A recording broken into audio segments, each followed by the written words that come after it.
Ito po ang magiging topic natin for today. Tanim droga sa Davao City nahuli. Ang tanong dyan, sino na naman itong politiko mahilig magtanim? Kung meron may tanim witness, eto tanim droga. O, Davao na naman. Pangalawa, mga NPA naging balat sibuyas. Yung mga namubundok, oy! Sensitive na kayo ha. O, pangatlo, Boeing lumutang na. Pero, yan ang pag-uusapan natin.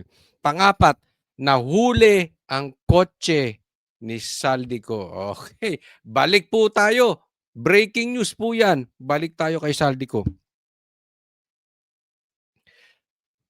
Panglima, cheese at recto magkakapikunan. O, abangan ninyo yan, ha? Magkakapikunan. Bakit? Mamaya po i-discuss natin. Okay? Bago po tayo magsimula, ako po yung nagpapaalala, napaka-importante po ng pag-like nyo sa video na ito. Akala nyo po wala pong epekto yon. Importante. So sana po i-like nyo agad itong video na ito pagkapasok nyo pa lang, ha? Kasi ito'y makakatulong sa ating algorithm. At pangalawa, doon sa mga hindi pa po nakasubscribe dito sa channel ni Coach Oli, konting lambing, ha? Baka naman pwede kayong makasubscribe. Okay? Ano nang yan, libre naman po yan. Okay? Hindi na po natin pagtatagalin. Diretso na po tayo agad-agad sa ating topic dahil kay Coach Oli, bida ang balita. Okay, ito po, simulan natin dito kay Boying. As usual, ang dami na namang issue nito si Boying. O, pambira. Vloggers naman ang hahabulin ngayon at iba pa. O, sige, pag-usapan natin. Humaharap na ngayon sa preliminary investigation sa Department of Justice ang tatlong kasalukuyan at dating senador kaugnay ng maanomalya umanong flood control projects. Pero sabi ni Ombudsman Jesus Crispin Remulla, may dalawa pa na posibleng madagdag dito. Yung tatlo muna, pero parang meron pang-apat na tinitingnan namin at pang-lima, pero yung isa senador, yung isa hindi na senador. Ayun, ang tindi talaga ng kapit nito si Boying. Ha? Sa bagay, masamang damo. Matindi kapit. Okay, so may pinag-iinitan siya, tatlong senador. Yan po yung diniscuss natin kahapon na talaga namang alam natin. Syempre, para mailigaw, mailipat doon sa totoong mastermind, kailangan sikat. So kaya pinag-iinitan po dyan yung mga senador dahil sila merong nationwide appeal. Kilala po sila nationwide. Hindi katulad ng mga congressman, doon lang sila sa distrito nila. So, eto si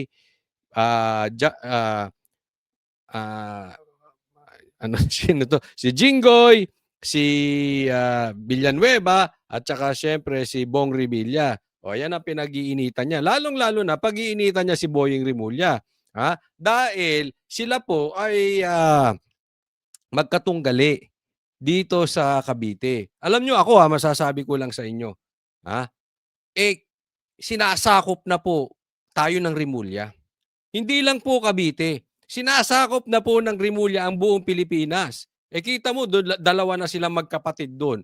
'Di ba? Parehas na sa executive. That is very dangerous. Ombudsman, tapos pinaplano pa nung isa maging presidente. Delikado po yan. Kaya nga ako, ang masasuggest ko, dapat magtulong na yung tatlo. Yung tatlo dyan sa Cavite. Ang Revilla, Tolentino, at saka Tumbarsaga. Sa bagay, itong Rimulya, wala naman itong binatbat sa mga Revilla. Sa Revilla pa lang, talo na. Tingnan nyo na lang. Tingnan nyo naman ang mga anak ng Revilla, di libre. May mga abogado. Nakita nyo, may mga binatbat. Meron talaga nito. Yung anak ni Boying, sumabit pa nga yan sa di ba? High grade kush. Di umano, di ba? Totoo naman. Wag na natin itanggi. Nangyari naman po talaga yan. Tama ba, Boying? Di ba? So, but napawalang sala naman, syempre, sino po bang nakaupo? But, ayan po ang kwento. Pinag-iinitan po itong tatlong senador. Ngayon, meron pa rin madadagdag. Pero ito masasabi ko sa inyo, nabuhay na naman si Boying, anak ng Teteng. Ang lupit mo talaga, Boying. Hindi na sila pinangalanan ni Remulla, Pero ilang mga senador at dating senador, pati na mga kongresista ang sumasailalim ngayon sa fact-finding investigation ng Ombudsman. Kapag nakitaan sila ng basehan, saka sila isasailalim sa preliminary investigation kung saan bibigyan sila ng pagkakataong sagutin ng mga alegasyon at magsumite ng kanilang mga ebidensya. Alam mo kasi ang malaking problema dito, si Boying kasi ombudsman na politiko. Dapat talaga bawal yan.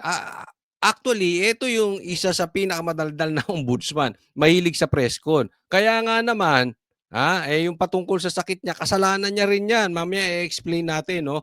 Pero, ombudsman na siya, politiko pa.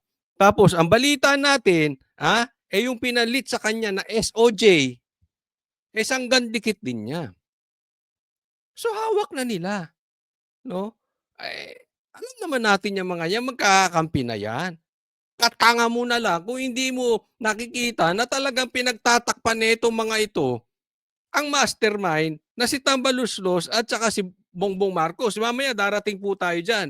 Okay? I-explain nating mabuti. Pero obviously, kaya nga sinasabi ko, dapat yung mga taga Cavite, nagtutulong-tulong na rin kayo. Diba? Ano yan? Sabuatan yan. Mamaya, explain ko, pati nga, naku, baka mamaya, ay naku. At kung may sapat na ebidensya, saka sila sasampahan ng kaso. Sabi rin ni Remulla, magiging matipid na raw siya sa pagbibigay ng mga detalye kung kailan magsasampa ng kaso at posibleng maglabas ng arrest warrant. Kasi it's misinterpreted and some people want to push the issue more and try to put a date. I will not do that. Tapos na tayo ron. Kasalanan mo. Sino ba may kasalanan? 'Di ba? May pagkaloko rin to si Boying. Kasi nga kaepal mo. 'Di ba? Announce ka ng announce. Kaya nga ang tawag ko sa iyo, Mr. Announcement. Gawain mo na yan kay Banta, gawain mo na yan kay Tebes. Wala pa paman din. Nag-a-announce ka na pati nga yung warrant of arrest na sinasabi nyo na galing sa ICC kay Bato. Kaya nga ang tawag sa inyo ni Aimee dyan, puro kayo pananakot lang. 'Di ba? Kung meron, saka ka mag-announce. Tapos ngayon sasabihin mo na misinterpret. Alam mo, magpakalalaki ka, Boying. Ito lang masasabi ko, pakalalaki ka, assume responsibility. In the first place, ikaw yun eh. Hindi naman dapat ganyan ng ombudsman. Na-announce ka rin ng announce. 'Di ba? Tapos pagka nai-intercept yung announcement mo, parang kasalanan pa ng iba. Pabiktim no? Pabiktim din ng mama na ito. I think we've learned our lesson from that. Hindi raw alam ni Remulla kung saan nakuha ni Senator Aimee Marcos ang sinasabi nitong petsang January 15 para sa pagsasampa ng kaso laban kina Senador Joel Villanueva, Senator Jinggoy Estrada at dating Senador Bong Revilla. Buti siya, alam niya. Ako, hindi ko alam yun. Ano ang tawag doon? Sige, ano masasabi nyo? Kung totoo yung sinasabi ni Aimee na sasampahan ng kaso sa January 15, anong tawag doon? Totoo man to o hindi, ang tawag ko doon, dose of your own medicine. Kahilig mo mag-announce na hindi naman nangyayari. O di, ngayon, nag-announce si Aimee. Parehas kayo nung boss mo si Bongbong Marcos Announce din kayo ng announce Pangako ng pangako, nangyayari ba? Hindi naman. Ano sabi niya? Maraming hindi magbe-Merry Christmas. Wala naman si Diskaya lang. Sino ang pala-announce ng date? Sino ang pala pangako? Kayo din. Kayong mag-amo. Di ba? Ngayon, naunahan kayo ng announcement. Buti nga sa inyo. So there's no truth to that? Ewan ko na saan nagkagaling. Ang mga computer naman na galing sa opisina Hindi niya sinagot, di ba? Ang simple nung tanong. So, hindi totoo yun. Ano sagot niya? Hindi ko alam kung saan nanggagaling. Pwede mo naman sabihin, hindi yung totoo. Di ba? Adik ka ba? Pwede mo sabihin, hindi totoo. Ano sagot? Adik ka ba? Hindi ko alam kung saan nanggagaling yun. ni yumaong DPWH Undersecretary Cathy Cabral na dinala sa ombudsman, nakaselyo pa rin daw at hindi pa nabubuksan. No, yung Cabral files daw, yung computer daw, yung mga files ni Cabral, selyado pa. Dinala lang sa opisina ng DOJ ba o Ombudsman? Naniniwala kayo do'n? Pwe hindi ano, kanya-kanya tayong opinyon dito, di ba? Sige. Lagay niyo sa comment section kung kayo naniniwala. Pero kung ako tatanungin niyo, hindi ako naniniwala na hindi pa nila nakalkal 'yan. Bigla nga nalaglag si Cabral do'n. Pambihira naman 'no? Ay sus! Ewan ko, bahala kayo, kanya-kanya tayo. Kung maniwala kayo naniniwala pa ba kayo kay Boying na yung anak niya ganyan, na may dumating na push hindi raw kanya. O sus! Inaayos pa raw ang proseso sa pagbubukas at forensic examination sa mga ito. Makakasama raw dito ang Department of Public Works and Highways at ang Commission on Audit. Ang laman lang daw ng mga ito ang magsasabi ng totoo sa mga naglalabasang dokumento. Huwag lang magsasabi yung ibang tao na alam nila yung laman, no? Kasi walang pwede magpatunay niya kundi yung computer mismo na hawak namin. At walang pwede magsabi na yung kanila ang tunay, yung iba hindi tunay. Matatanda ang sinabi noon ni Batangas 1st District Representative Leandro Leviste na hawak niya ang mga dokumento mula Anong punto ni Boying? Para sa kanya, huwag niyo sasabihin kung anong laman nun.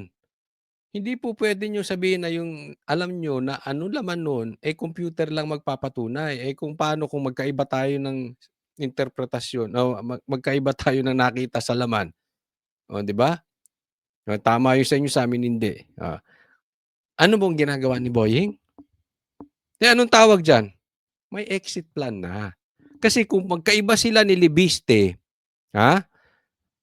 magkaiba si Libiste at saka si Boying ng interpretasyon. Magkaiba sila ng nadiskubre, gano'n na lang. May exit plan siya. Teka muna, kami nakuha namin legit sa computer. Ikaw, malay namin kung saan mo nakuha. Di ba? May gano'n. Okay? Hindi ko po sinasabi sa inyo na ako'y naniniwala sa mga sinasabi ni Libiste. Pero, hindi talaga ako maniniwala sa sasabihin ni Boying. Ganun lang kasimple yun. Pero hindi ko rin sasabihin na hindi ako maniniwala kay Libiste. Kaya nga naman, sa Sabado, posibleng guest namin sila sa SMNI. Etong si Libiste. At asahan ninyo, kahit maganda sinasabi ni Libiste, gigisahin natin para makikita ng tao kung may katotohanan yung sinasabi ni Libiste. Okay? Sige. Kaloy. kay Yuse Cabral at pwede raw itong i-authenticate ng Ombudsman. Authenticate for what? And who's having it authenticated for what purpose? Are they prosecutors? Are they investigators? Kasi Kita mo, nagkakaroon na siya. Bakit ko i-authenticate? Prosecutor ka ba? Di ba? Sinasabi niya, ngayon pa lang, hindi pa nila nabubuksan yung kay Cabral, sinasabi nila mali na yung kay Libiste. Napakaliwanag nun. Yan pong ibig niyang sabihin. Alam na ni Boying na magkaiba yung madidiscover nila kuno at sa sinasabi ni Libiste. Ito obvious na obvious. Hindi mo kailangan maging abogado para maintindihan mo yan. Katanga mo na lang din. Siguro pag umabot ka ng grade 5, alam mo na, oy, teka muna, medyo may amoy na dito. Hindi pa nga nabubuksan Hindi na siya open. Di ba bilang ombudsman? Di ba? Kaya ako, I always look at the leader Pagka yung leader, patas ang tingin dun sa member, para kang tatay. Dapat patas ang tingin mo dun sa mga anak mo. Ombudsman ka, tapos parang inuhusgahan mo na si Libiste. Mali yun sa kanya. Dapat nasa gitna ka, teka muna. Kasi gawain din ito nung DOJ, sa SOJ, nung SOJ siya. Gawain niya na yun, may husga na siya. Hindi pa nga niya nakikita yung panig nung kabila. Hindi dapat ganun. Para kang judge. Inuhusgahan mo na yung kabilang partido. Judge ka ba? O judge-judgean? Judge ka ba? O meron kang pinagtatakpan? Kaya nga 'di ba, nakapiring ang mata ng judge. Tingnan mo yung nasa likod mo, titimbangin yung ebidensya. Ikaw wala pa man din yung ebidensya, hindi mo na tinitimbang. Sinasabi mo na Mali na yung kay Libiste, parang gano'n. Kung ito yung in aid of publicity, huwag na natin pag-usapan. Sila magsabi kung ano laman nun na dapat Tignan mo 'tong galit sa in aid of publicity. Ikaw mahilig sa publicity, eh. pinapansin namin. Di ba? Hmm. Eh, manggagaling sa kanya, tapos sasabihin niya, bibigyan niya kami ng duda yung aming pagkatao dito. Sabihin niya kung anong problema. Di ba? Hindi ba sinabi niya? Hindi niya ba sinabi? Sinabi naman niya yung problema, "Teka muna, etong mga 'to, oh, ito nakalagay dito. Kaya nga i-authenticate mo, tingnan mo kung totoo 'to sinasabi ko." Ayaw mo, eh. Ayaw mong ayaw mong gawin yung trabaho mo. Parang ayaw mo inuutusan, eh. Para kasi rekto, 'di ba? Itong mga executive akala mo Diyos, eh. Nasa executive department ayaw ng inuutusan. Eh, bibigyan niya ng motibo na parang wala kaming ginagawa. Eh, araw-araw nandito lang naman kami. Di pumunta siya rito.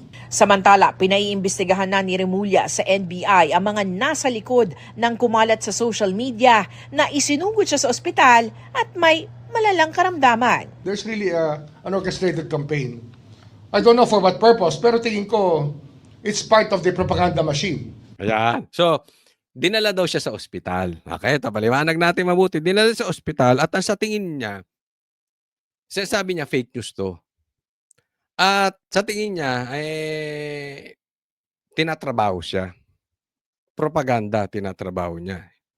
Tinatrabaho siya. Kung bakit nachitsismis siya ng gano'n. Yan yung sinasabi ko na dapat nagpapakalalaki si ombudsman. Hindi siya dapat balat sibuyas. Bilang nasa executive department ka, kayo po ay empleyado ng gobyerno, nandiyan na po kayo. Dapat tinitingnan mo, ano ba yung pagkakamali ko? Bakit gusto ng taong bayan mamatay ako? Hindi, ganun lang simple yun eh.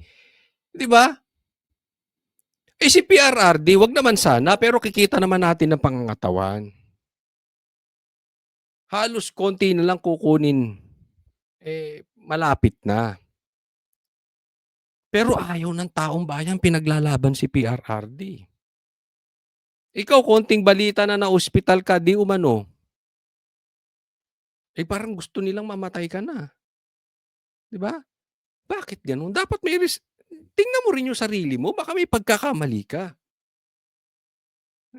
Bilang opisyal, public official, hindi ka dapat matatampuhin.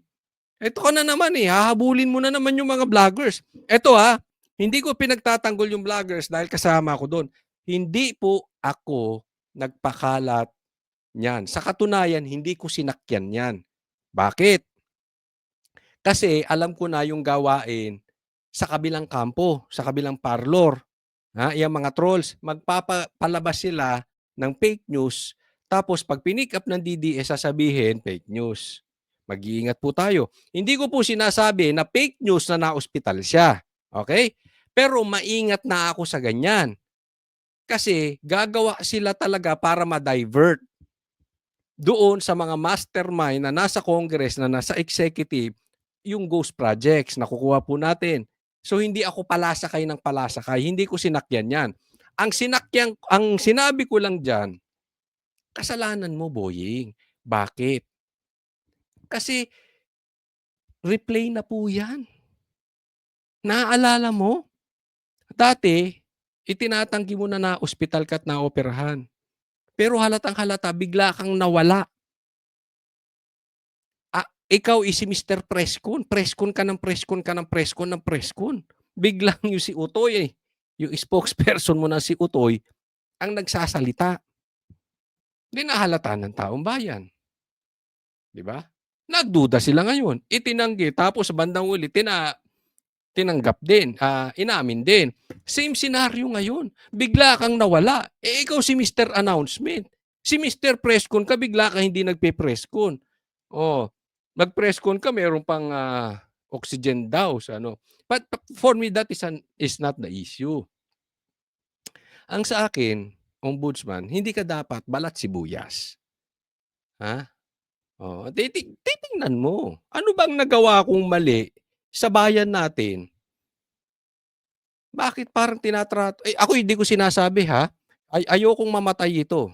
Kasi hindi po nasa akin ang paghuhusga ng buhay ng tao. Yan ay nasa Panginoon lang. Okay, so hindi ko siya uusgahan kung kailan siya mamatay, kung bukas o after 200 years, hindi na po sa kamay ko 'yan. Ang nasa kamay ko lang sasabihin ko yung mali niya, 'di ba? Bakit gusto ka nilang di umano sumunod kay Akop? Oh, ganyan ang galit nila sa'yo, ha? Tingnan mo rin yung pagkakamali mo, ha? Of some political quarters. Akala nila maaawat ang hustisya pag nawala ako eh. Hindi naman ganun yun eh. Proseso to na nagsimula na eh. Para sa Alam mo, totoo yung sinabi niya. Okay, eto kaya hindi ako nagpakalat ng malapit na siya. Hindi ko sinakyan yun. Bakit? Kasi akala ba natin yung problema natin kay Bongbong Marcos matatapos pag namatay ito? Hindi rin eh. Papalitan to. Papalitan lang saglit. 'Di ba? Yung uupong ombudsman, ganun din. Bata din ni Bongbong. Anong gagawin nun? Tingnan nyo kung anong nangyari kay Vince Dizon. Maayos tapos biglang nagkaganyan. Nakukuha nyo? 'Di ba? Lumabas yung tunay. Nagigets nyo? So, mamatay si Boying. Papalitan lang din ng Boying the 2. Boying the 2. 'Di ba? Mamatay si Torre. Papalitan lang ng Torre the 2. Eh, hindi po yun ang solusyon. Mamatay si Garcia. Kasi sabi nila, naku, malaki problema natin sa 2028 hangga't nakaupo si Garcia. Kaya yan ang mga nabulong-bulungan na narinig ko. Dapat matanggal si Garcia. Hindi rin po. Kahit matanggal niyan si Garcia, papalitan lang din yan ng bata ni Bongbong. Tapos na naman tayo sa eleksyon. Same. Nagigets po nyo? Ang kailangan mapalitan, yung mga elected officials. Kasi yan, hindi basta-basta napapaltan. Kasi pag executive department, papaltan lang yan ni Bongbong eh. Nung kayang hiburin yung puwet niya araw-araw. Na kahit anong mangyari, susundin yung sinabi niya. 'Di ba? Oo, nakikita na natin yung mga ibang matinong tao biglang nagbabago. Pero pagka yung halimbawa, wag naman example lang ito. May nangyaring masama kay Tambaluslos. Ayun, hindi yung basta-basta mapapalitan. Kasi elected yun. 'Di ba? Nabawasan tayo ng isang buwaya. Parang gano'n, no? Pero malaki talaga problema natin eh. Hangga't nakaupo si Bongbong Marcos, yung pinsan niya, at andyan sa likod yung mga NPA, tsaka yung mga pinklawan, ay naku, malaking problema po natin. Saan ninyo? So, totoo ako nag-agree ako doon kay Boying. Andiyan pa rin. Yung problema natin sa ombudsman, andiyan pa rin. Baka hindi lang kasing sama ni Boying, pero ganun din yun. Okay, next topic po tayo. Ito naman, pag-usapan natin, ito si Tuta Soto. Hindi lang si Tuta Soto, pati yung mga iringan, nagkakaroon po ng iringan dyan sa Senado kasi doon sa maanghang na sinabi ni Amy Marcos. Bigyan natin ng komentaryo. Pinalaga ni Senate President Tito Soto ang pahayag ni Senadora Amy Marcos na hindi na siya umaasang may patutunguhan pa kung ipagpapatuloy ng Senado ang investigasyon sa flood control projects. Ang alegasyon ni Marcos, pinipigilan sila kapag umaakit na kay dating Speaker Martin Romualdez o mas mataas pa ang investigasyon. Okay. Hindi na daw naniniwala si Amy na meron pang mangyayari sa investigasyon dahil pinipigilan ng ibang senador pag nawag umabot kay Tambi. Wala nang mangyayari sa investigasyon. Alam nyo, hindi lang naman si Amy nakakaramdam niyan. Di ba? Siguro, more than half of Filipino people, yan ang pakiramdam dyan sa Senado. Tito Soto, kaya ikaw, wag ka rin, isa ka pang matatampuhin eh. Lagyan natin kay Tito Soto. Wag ka rin matatampuhin. Nanak ka ng teteng. Ginawa mong noon time show, yung Senado, ginawa mong itbulaga. Parang ginawa mong sex bomb dancer itong si Pinky Lacson. Yung blue ribbon, ginawa niyong pink ribbon. Ang ganda na nung investigasyon, hindi ka ba nahihiya? Ang ganda nung ginagawang investigasyon sa pamumuno ni Chis Escudero at saka ni Marcoleta. Nung pumasok kayo, nagkaloko-loko na. Nakastigo nyo ba? Nakastigo nyo si Tambaluslos. Tapos magagalit kayo Sa sinabi ni Amy Marcos na walang na mangyayari sa investigasyon nyo dyan sa Senado dahil hinaharangan yung makarating kay Tambaluslos. Nagagalit sila. Sila nila Ping Lacson at mga kasamahan niyang mga pulpul din. Di ba? Nagagalit itong mga ito. Bakit hindi nyo tingnan yung record?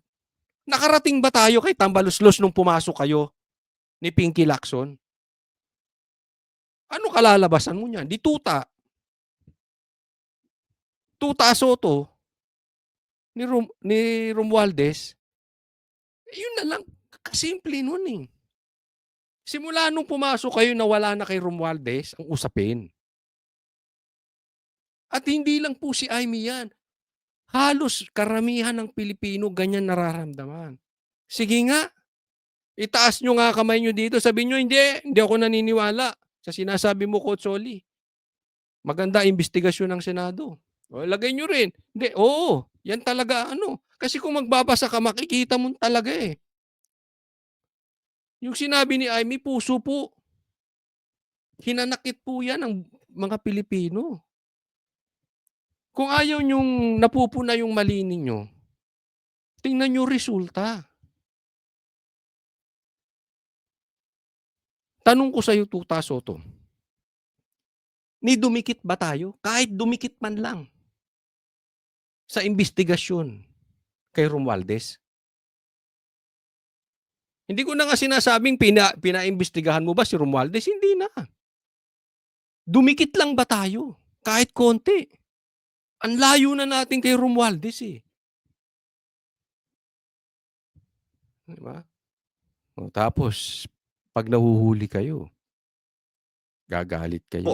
Na hindi na siya umaasang may patutunguhan pa ng Vice Chairperson ng Ulit. nauna nang sinabi, taas pa ang investigasyon. Imposible, ayon kay Soto, sabay tawag sa bintang na imbento. Nauna nang sinabi ni Senate Blue Ribbon Committee Chairman Panfilo Lacson na unfair. Wala Unfair daw yung sinabi ni Senator Marcos. Unfair? Paano naging unfair? Nakarating ba kay Romualdez? Hindi. Untruthful? Paano untruthful? Napunta. Ang ebidensya, naghatid na ng pera. Mali-maletang pera sa Malacanang at sa bahay ni Romualdez. Hindi nyo inimbestigahan. Paano untruthful? Paano baseless ang accusations? Kasi hindi nyo talaga pinarating doon. ang katotohanan at walang basihan. Nga palitan mo na yan. Hindi dapat chairman of Blue Ribbon Committee yan. Dapat yan, chairman of Pinky Ribbon Committee. Committee mo na yan eh. Nababoy. Nababoy nyo ang Blue Ribbon. Ang alegasyon na ayaw na niyang patulan. Pinabulaanan din ito ng Vice Chairperson ng komite. Wala ako naririnig na pinagsasabihan na pag si Senator, tungkol kay Speaker Romualdez. Wala. Tanga! Tanga rin to. Alangan naman pagsabihan kayo, kayo mga senador. Kunwari ako si Romualdez, halika kayo, senador. Halika kayo. Huwag niyong paabutin sa akin. Ha? Ito isang maleta ng pera. O eto. Huwag niyong paabutin sa akin. Yung kasi sinasabi nitong mama na to. Wala naman daw siyang narinig na pinagsasabihan. Ay, tanga. Ganun katanga ito. Of course, wala kang maririnig. Siyempre, ano yan? I-discreet yan. Ganyang kalaki. Hindi po yan, hindi yan nagpapatawag. Ano ka ba, tanga? Vlogger ka rin dati. Alam mo yan. Papatawag yun isa-isa. Huli ka rito, Erwin. Kunwari lang to. Kunwari, ano lang, parang reenactment. Okay, hindi ko sinasabing ganyan nangyari. Parang ganito. Ay, yung kapartido mo si Yap. Nasasangkot. Pero wag na natin pag-usapan yan. Ito, pang ano. Ito maleta. Alam mo na, ha? Ganun lang kasimple usapan dyan. Ano sasabihin mo? Yes, master. Yes, boss. Wala ng detalye eh. Hindi ko sinabing gano'n nangyari. Pero posibleng gano'n, hindi yung magpapatakbo. Alam ang sasabihin niya, Tito Soto, halika rito. Nanalo kang senador Wala ka sa survey. Pero nanalo ka. Congratulations, Tito Soto. Congratulations. At nanalo kayo ni Ping Lacson kahit kayo hindi lumalabas sa survey. Congratulations. Ito na ang maleta. Kayo nang bahala sa akin. Ha? May kasunod pa yan. Simple. Gets? Get. Ow!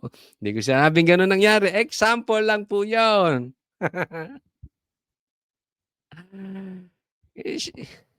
Kamusta na nga pala yung nasasangkot mong dating ka-party list? Erwin Tulfo. Ha? Nasasangkot sa ha? Ha? Hindi.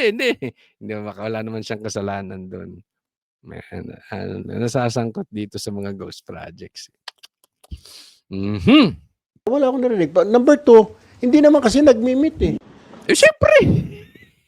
Anong namamugmit? Ay, naku! Sinabi rin ni Senadora Marcos na bubuwagin na sa susunod na buwan ang Independent Commission for Infrastructure. Hindi nagpakita ng ebidensya sa Senadora Marcos o nagdetalya sa kung paano niya nakuha ang impormasyon na pinabubulaanan ngayon ng palasyo.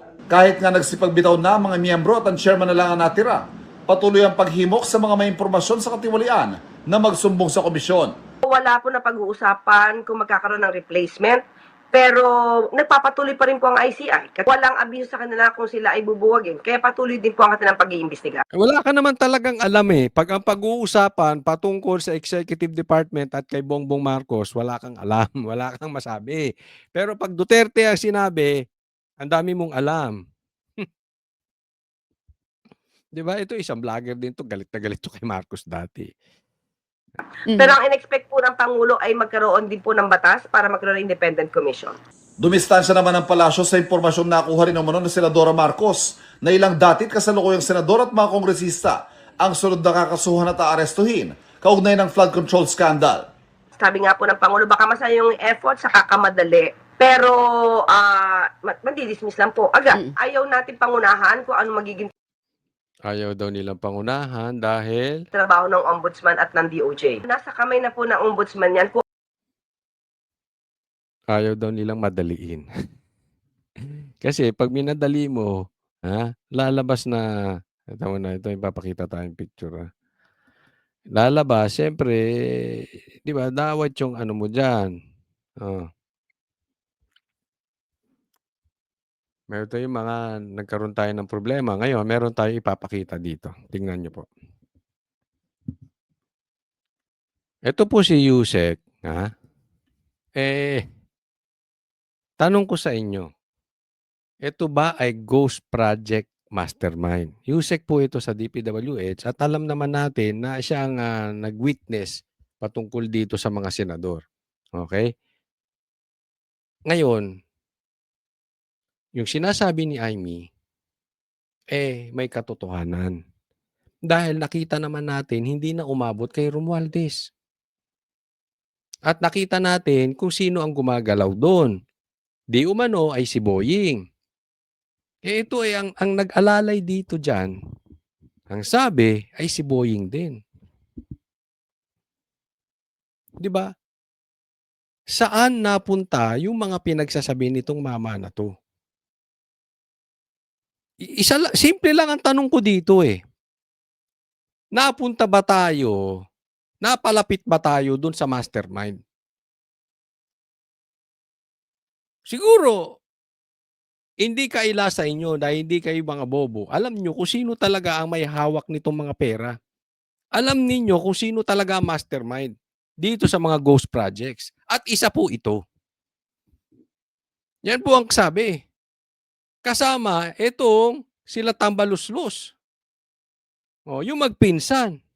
Napalapit ba tayo doon? Kaya nga sinasabi ko sa inyo, pinagluloloko tayo nitong mga taon 'to. Anong klaseng state witness? Magnanakaw din di umano itong mama na ito. Nagpayaman 'to diyan. Yes po, nagpayaman. Tapos gagawing state witness. Tapos again, bata din ito nila Boying. Di ba sino bang nagbitbit sa kanila diyan? Kaya masisisi mo yung taong bayan? Sige, masisisi ninyo. Pati si Amy, masisisi ninyo yung sinasabi ni Amy Marcos na wala namang mangyayari sa investigasyon. Dahil nililigaw nila Yan po ang style. Ililigaw nila, tapos hindi nila titigilan yung investigasyon kuno para hindi mahalata ng taong bayan na walang nangyayari. Itutuloy nila. Pero, ililigaw.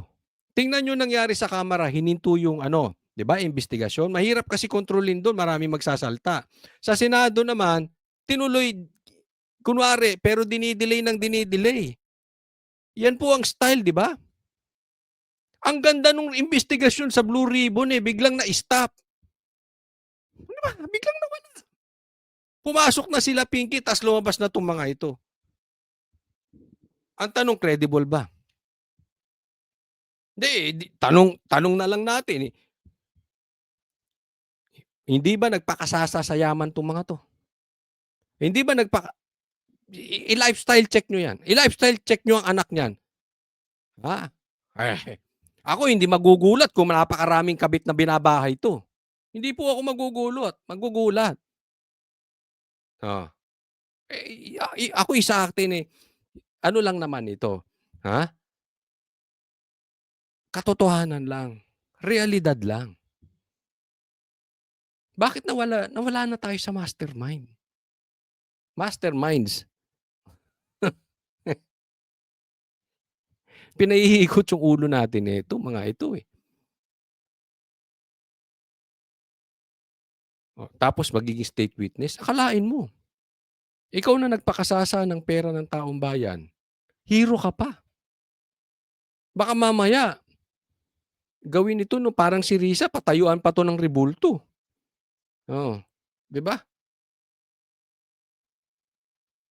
Hindi credible to. Si Gutesa, ang naging issue lang yung kanyang notaryo. Natakot naman yung abogadong humarap.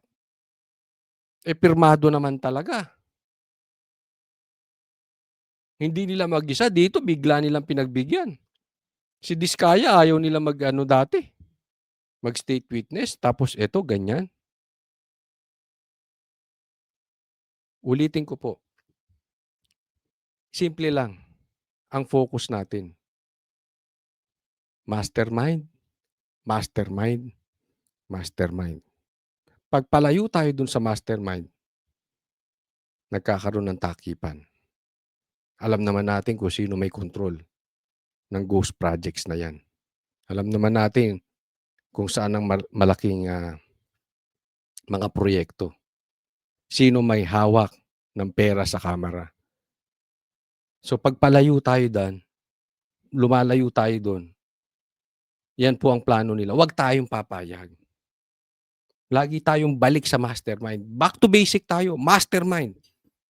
Ba't palayuin yung issue? Dito tayo sa mastermind ng ghost projects. Okay? Huwag tayong papauto mga animal yung mga yan. Next topic. Puntahan natin itong Davao City.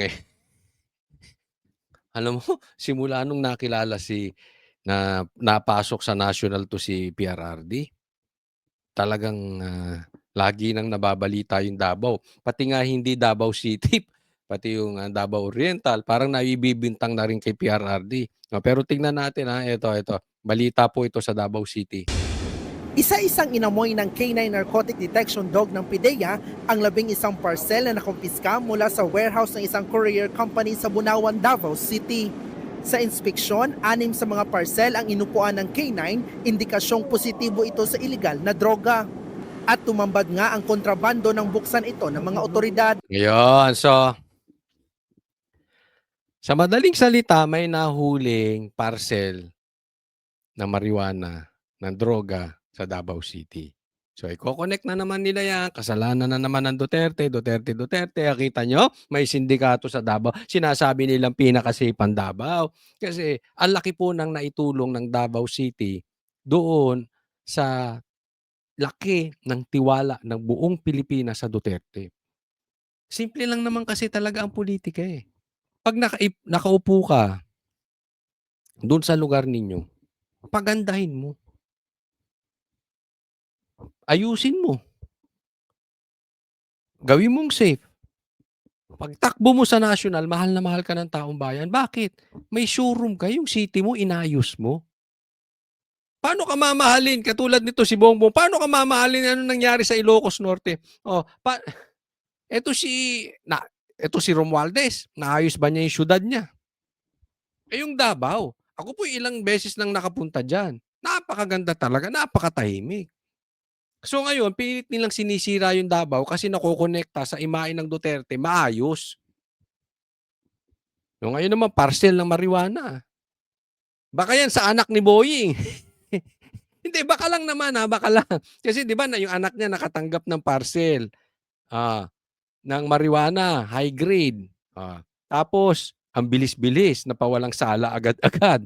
Pero bago napawalang sala, natanggal muna yung PIDEA chief kung saan nahuli yung kanyang anak na nagpadala ng parcel ng marijuana.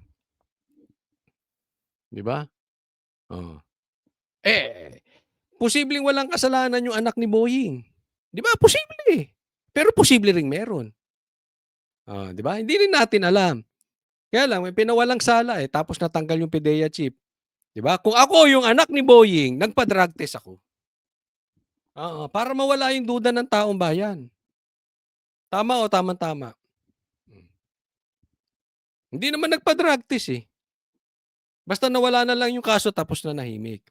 Eto, bakit ko pinasok yung drug test? Bakit ko napasok yung parcel? Kasi same thing. Iuugnay na naman ito namang sindikato ng droga. Nakailang drug test na sila. Nakailang pa-drug test na po ang Duterte. Negative ng negative. Si Bongbong nga takot sa drug test. Simple lang yan eh. Di ba? Kasalukuyang binubuksan ngayon ng mga tauhan ng PIDEA at NBI at maging Bigyan nyo kay Bongbong. Bigyan nyo kay Bongbong kasi, di ba? Anong sabi? Anong sabi ni Amy Marcos? Almusal daw ni Bongbong. Marijuana. Totoo yun. Ako'y naniniwala doon. Bakit? Kapatid mismo nagsabi. Nakikita daw, siya pa nga naglilinis nung mga kalat eh. tauhan ng courier ito ngang mga nakumpiska na mga kontrabando dito nga sa warehouse ng courier dito sa Davao City. Kung makikita natin na positibo mga kapatid, may mga marijuana, may nakita tayong mga illegal na mga kontrabando dito sa loob ng mga parcel. Positibo yung droga. Kaya lang ang tanong, hindi kaya tanim parcel yan? Di ba? Hindi natin alam, di ba? Mahirap magsalita eh. Okay? Pero nakakapagduda naman eh. Ang daming po pwede pagdalahan na lugar, nakalat ang droga. Diyan pa sa mahigpit na Davao City, galit na galit sila sa droga, diyan pa kayo nagdala. Alam nyo, ibintang nyo na lahat sa Duterte. Okay? Posibleng maniwala ang taong bayan. Pero pagdating sa corruption at sa droga, alam natin seryoso ang Duterte. Hindi sila dyan. Naglalaman ang mga parcel ng high-grade kush, mga vape na may marijuana substance at marijuana oil. Tinatayang hindi bababa sa 5 milyong piso ang halaga ng mga nakumpiskang droga. Base sa tip na natanggap ng mga otoridad, galing ang kontrabando sa ibang bansa at dinala sa Luzon saka i-deliver sa ilang lugar sa Mindanao. Nakakaalarma na raw iyan kaya panawagan ng NBI. We are appealing to the public na Galing sa ibang bansa, dinala sa Luzon, tapos dinala sa Davao para ikalat sa Mindanao. Anak. Ang layo sa katotohanan, ano? Kasi kung magpapadala ka nga ng droga at ikakalat mo sa Mindanao, of all places in Mindanao, meron namang lugar na maluluwag sa droga. Bakit sa Davao pa? Nakakatawa, no? Nakakatawa ito. Ewan ko, kayo ba naniniwala dito? Pero ako tatanungin ninyo. Napaka unprofessional nung pagkagawa ng balita. pag may mga suspicious na activities, please coordinate with the PNP, the PDEA, and the NBI para masugpo pa natin ang mga crimes na ganitong klase. Sa ngayon, naghihigpit na sa pagbabantay ng mga parcel. Dadalhin naman sa PDEA Laboratory ang mga nakumpiskang kontrabando para sa proper disposition nito. Inaalam na kung sino ang nagpapadala at padadalhan ng mga parcel na may droga. Nagbabalita mula sa Frontline, Bril Montalvo, Ito dito muna natin ilagay kasi baka maano tayo. Ay, wag dyan, wag dyan. Alisin muna natin kasi mabigyan ko komentaryo.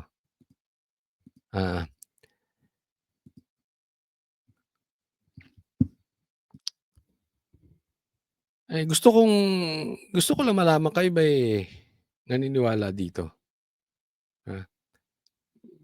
Well, medyo nakakatakot nga ngayon kasi alam nyo na, talagang ang tindi ng galit ng mga nakaupo sa mga Duterte. And hindi mo naman kailangan maging abogado para makita ito. Obvious na obvious naman natin. Isipin mo nagsilbi yung tatay. Pinadala sa ICC, 'di ba?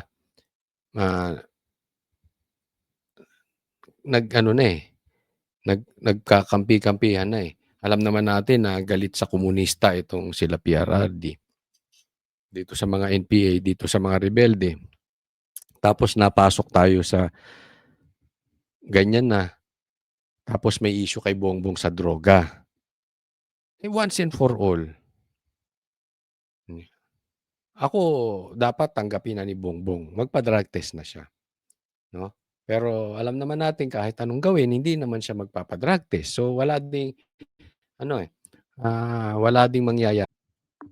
Kaya nga naman, ang lagi ko sinasabi, pagka may mga ganitong bintang, kadali namang patunayan kung hindi talaga sila involved o involved sila. 'Di ba? Papakita ko sa inyo 'to. Ito tingnan niyong mabuti bakit defensive. Minsan kasi ang tao pag defensive, guilty. Kayo humusga dito sa ipapakita.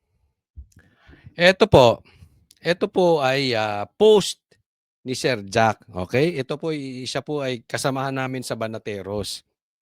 At pinost niya, pinatulan ng mainstream media. Ganun katindi, no? O ano sabi ni Sir Jack?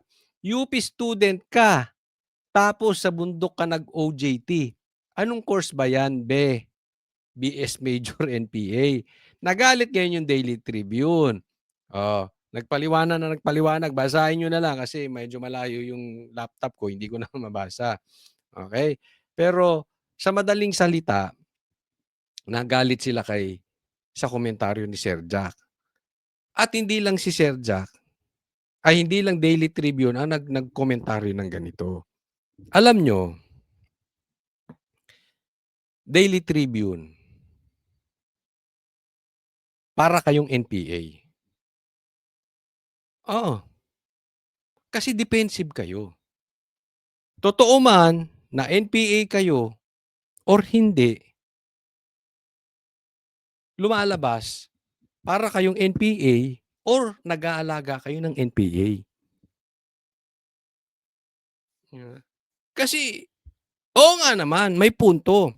Ako'y may tinanong na mga taga-UP. Nangyayari daw talaga yan. Ha? Ito, babasahin ko sa inyo ang sinabi. Ito, babasahin ko yung nagtapos ng abogasya sa UP. Hindi ko nababanggitin ko sino siya. Hindi ko na lang hindi verbatim. Pero sabi niya, yung mga intellectuals ng UP nung panahon nila ay sila ang nag-i-influence sa mga freshmen and sophomores, ini-influence to convince them yung doctrine of Karl Marx, no, the founder of communism. That's why UP was tagged Communist University during my time. Obviously, the now UP students are carried this legacy of UP. Yan. Yan po ay experience ng isa na nagtapos ng abogasya sa UP. Okay? Ang sa akin lang, alam mo, madali namang sabihin eh. Di ba? Una, halimbawa ako NPA. Bakit ko itatanggi? Halimbawa, banateros ako eh. Hindi ko itatangging banateros ako. Kasi wala namang ginagawang masama ang banateros. So what ko itatanggi? Anong masama kung banateros ako? Anong masama? Kapag tinanong ako, taga-SMNI ka? Of course! I'll be proud. Ba't ko na ikakaya taga-SMNI ako? Bakit ba kayo nagagalit? Kung yung itong mga NPA, hindi ko sinasabi Daily Tribune na, lumalabas na parang ganun. Ba't ba kayo nagagalit? Lumalabas na para kayong nagbabalat sibuyas. Kung wala naman kayong ginagawang masama, kayong CPP, NPA, yung communism, etc., mga rebelde, etc., maganda naman ang inyong advokasya. Ba't kayo magagalit? Ngayon, kung hindi ka naman member talaga niyan, halimbawa, ako yung taga-UP, sa bundok ako diba? Doon ako pumunta. At hindi naman ako talaga nag-major as NPA. Doon ako nag-OJT pero hindi ako nag-NPA. Di tatanggi ko. Simple lang, di tanggi ko, hindi. Hindi ako NPA. Tapos, kasi sasabihin ko, hindi ako NPA, kinukundin ako yan. Alam mo, ganun lang kasimple yun eh. Parang, sabihan mo akong adik. Itatanggi ko yun. Lalabanan kita drug test. Drug test tayong dalawa. Adik ako, drug test tayo. Gusto mo araw-araw, basta ikaw magbayad. Nagigets nyo? So, may masama ba sa NPA? Kung masama yan, okay, ba't pa kayo pumasok dyan? Alam nyo masama eh. Pinasok nyo yan. Kung mabuti yan, bakit nyo kinahiya? Oh, ano ba sama? Kung mabuti ang NPA, ba't ano ngayon kung tawagin kang NPA? Simple. Kung masama, umalis ka na dyan.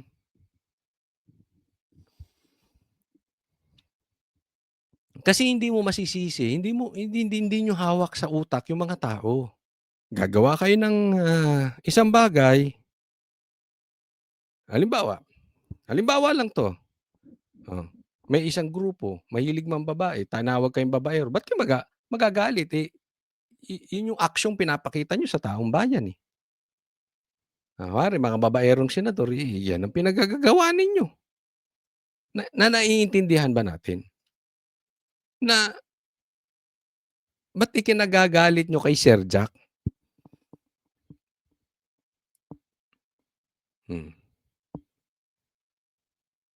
Kung mabuti ang layunin nyo, pagmalaki nyo. Sabihin nyo, member ako ng NPA.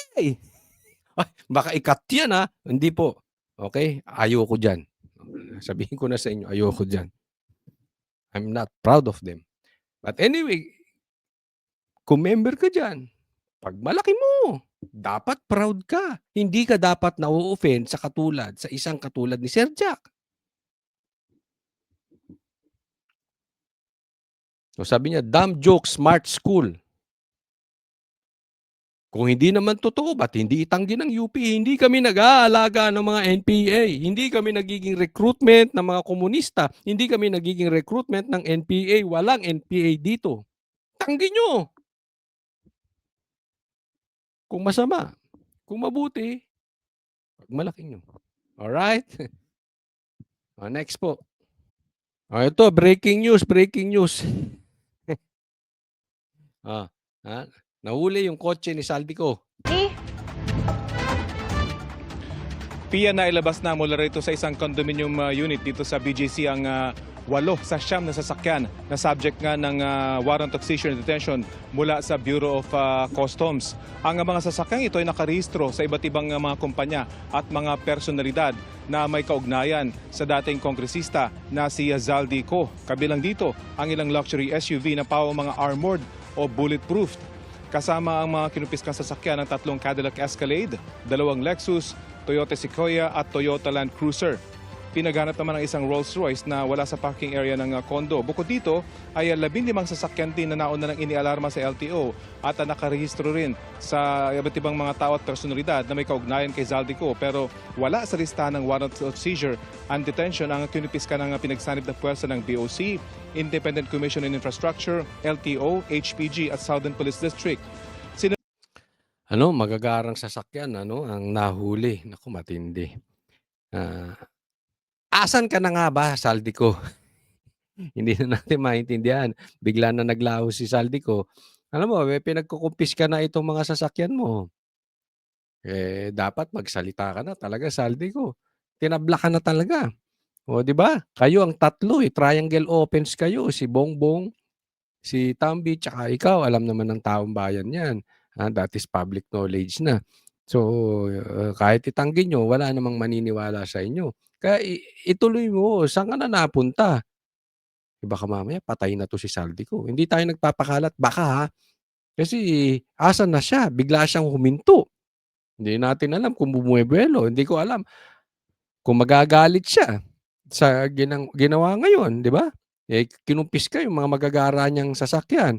So, the normal reaction ng isang tao, kung hindi drama. Kasi pwedeng drama tong confiscation nila ng sasakyan eh. Kunwari, ginagawa namin ng aming trabaho at talagang kinukuha namin yung mga ninakaw ni Saldico at ganyan. Alam na natin yung mga drama. Okay? Mananahimik si Saldico. Kasi may usapan na sila. Gets nyo po? May usapan na sila sa babaw. Ito gagawin natin. Kukumpiskain lang namin. Huwag ka nang magre-react. Relax ka lang dyan. Mag-enjoy ka kung kunwari nasa siya. Nasa Portugal. Enjoy ka na lang dyan sa Portugal. Okay? Total, marami pang babalik sa'yo. Na ari-arian. Pero kung talagang legit itong pagkukumpiska, ang reaction ni Saldico supposedly, magagalit na siya, pambihira. Talagang magkakasama tayo dito sa pandarambong na ito, tapos nilaglag niyo ako. Dapat ang magiging talagang reaction ni Saldico dito, magsasalita ulit siya. Kasi kaya nagsalita yun, di ba? Galing mismo naman kay Saldico, sinabi niya Naramdaman niya na talagang nilalaglag na siya ng tuluyan. Alam niya nilalaglag na siya pero itutuloy-tuloy. Kaya siya nagsalita, di ba? Pero nagpreno. So, tingnan natin. Kung magsasalita si Saldico ng ulit, legit to. Pero hindi ako naniniwala. Pag nanahimik si Saldico, wala. Drama lang to. Or patay na. Yun lang yun eh. Yan lang ang patutunguhan niya. Subukan pang pigilan ng nagpakilalang abogado ng kondo ang paglabas ng mga sasakyan dito dahil hindi raw sila kasama sa warrant. Pero dahil nakaalarma ang mga ito sa LTO, ay nailibas din sila at dadalhin sa compound ng Independent Commission on Infrastructure. Ayon sa HPG, itong mga sasakyan na ito na inialarma sa LTO ay pwede namang ma-sort out yung kanilang mga papeles kapag ito napatunayan na dumaan sa proseso at pwedeng puntahan ng mga nakarehistro ng mga may-ari. Pero sa ngayon ay nakakumpiskay. Kasi mayroong pumalag hindi raw yun kasama sa listahan. Kunwari sa'yo yan, baka katabi lang ng parking. Anyway, hindi na issue para sa atin 'yon, 'no? Ang issue sa atin dito, mahuli yung talagang sangkot sa ghost projects. Next po. Eto po, pag-usapan natin, napakalaking tulong po nito, etong panukala kasi ang sakit po ng ipinapataw na VAT sa atin. Okay? Sige, pakinggan po natin 'to. This is on the Senate table. Senator Chis Escudero is proposing to lift the 12% value-added tax on electricity, calling it targeted relief that would quickly ease pressure on households and businesses. Escudero says his bill differs from broad proposals to roll back the expanded VAT. Yan, ito napakaganda po nito. Okay, ito ang plano dito ni Chis Escudero na alisin yung VAT dito sa kuryente, sa negosyo at sa private natin, sa mga kabahayan, 'di ba? So, ang laki po nito kasi restaurant, yung kuryente nila, yung aircon nila, yung mall nila, siyempre ipapataw yan saan? Doon sa mga bilihin. Kaya tumataas ang presyo ng kunwari kakain ka sa restaurant, bibili ka sa mall, 'di ba? Lahat po, ito po ay basic. Yung kuryente po ay mas basic pa kaysa sa gasolina. Oo, kasi mas naaabot ng kuryente, mas talagang maraming gumagamit ng kuryente patungkol doon sa abot kahit yung mga sabihin natin nasa laylayan o yung mga mahihirap. Mapamahirap, mapamayaman, talagang gumagamit directly ng kuryente. So, napakaganda nito kung aalisan natin ng tax. Aalisan natin ng VAT. Ang problema kasi dito sa VAT na ito, ayaw ipatanggal ni Recto. Hindi naman nakikinabang ang mga Pilipino. 'Di ba? Bawasan nyo yung corruption ninyo. Bawasan nyo yung ghost projects. Bawasan nyo yung bonus nyo pag December. Bawasan nyo yung mga AX, ganyan-ganyan na hindi naman nakakarating. Yung mga akap-akap na yan. Alam mo yung mga unnecessary na lagayan, flood control projects, etc., etc., yung billion-billion o na confidential funds ng presidente, yung mga ganong hindi naman kailangan. Maayos lang at magamit sa tama ang pera, hindi po natin kailangan ng VAT sa kuryente. Napakaganda po nito. Kaya lang, ang problema nito, baka, alam mo naman si ayaw ng inuutusan. Si Recto, siya talaga ang author niyan. Ang laking pahirap sa buhay ng mga Pilipino itong si Recto. At pumapalag nga siya na ayaw niyang pabawasan ng VAT. Baka mag-away sila, magkairingan sila nito ni Chis Escudero. Which economic managers warn could affect debt management. He notes electricity prices in the Philippines remain among the highest in Asia, pushing up the cost of goods and services across the economy. Isipin mo, isa tayo sa pinakamalaking kuryente dito sa Asia. Ganyan po katindi ang Pilipinas. Kung aalisin mo yung VAT, napakalaking tulong. Bagsak na nga ang negosyo sa Pilipinas. Dapat tulungan nyo na. Under Senate Bill 496, electricity sales from generation to distribution would be VAT exempt, including services by electric utilities and cooperatives. The measure is now pending before the Senate Committees on Ways and Means and Energy. For businesses, VAT-free power could mean lower operating costs and better price competitiveness. Ayan, kaya sana naman, sana aprubahan to sa Senado. Sana tulungan nyo, suportahan nyo. Bigyan nyo naman ng konting ginhawa ang ating bayan. Ito, ipapakita ko sa inyo, explain ko po sa inyo ng mas malalim ang patungkol sa VAT dahil akala nyo hindi nyo lang napupuna. Pero malaki ang tama po sa bawat isa, sa akin, sa iyo, sa atin lahat. Ano ang reaksyon ni Recto para bawasan? Kasi pinapatanggal na rin yung tax or ibaba sa 10%. Yan ang mga natatanggap nilang request na isasampang batas. Kay Chis Escudero, tatanggalin ang VAT sa kuryente. Pero anong reaction ni Recto diyan? Ito na isa sa mga nagsulong ng expanded VAT, mababawasan ng revenue collection ng gobyerno ng 330 billion. Oo, pag ginawa daw 10% lang kasi ang existing VAT po ngayon 12%. So pag ginawang 10%, 330 billion ang mawawala sa VAT natin. Ay sa revenue. Okay, per year. Ngayon, isipin ninyo ang impact ng VAT. Kakain ka, may VAT. Magpapagasolina ka, may VAT. Magpapakuryente ka, may VAT. Tubig mo, may VAT. Magpapaaral ka, etc. May bibili ka sa sasakyan, may VAT. Bibili kang kondo, bibili kang lupa, may VAT. Magninegosyo ka, may VAT. Magpapalaba ka, may VAT. Kaya ito si Recto, ito yung original Batman. Ito talaga. 'Di ba? Ang laking pahirap niyan. Ang laki po niyan. Sa bawat 1,000 mo, madagdagan ka ng 12%, magkano 'yun? 120 pesos idadagdag. Kung kumain ka sa labas 1,000 magiging 1,120. Tama ba? Ganyan po kahirap 'yan. Bababa lang ng 10%, ayaw pa ni Recto. Pesos kada taon. Ano ba itong VAT na ito? Ito pong value-added tax ay tinatawag na isang consumption tax dahil ito po ay buwis na pinapataw sa iyong pagbili ng produkto o ng serbisyo. Una itong pinataw ng gobyerno noong taong 1988. 10% pa lamang po ito noon. Pero noong 2006, inakyat ito sa 12%. Ang Expanded Value-Added Tax or EVAT. Isa sa mga nagsulong nito noong 2005 ay si dating Senador Ralph Recto. Ayan, kita mo ha.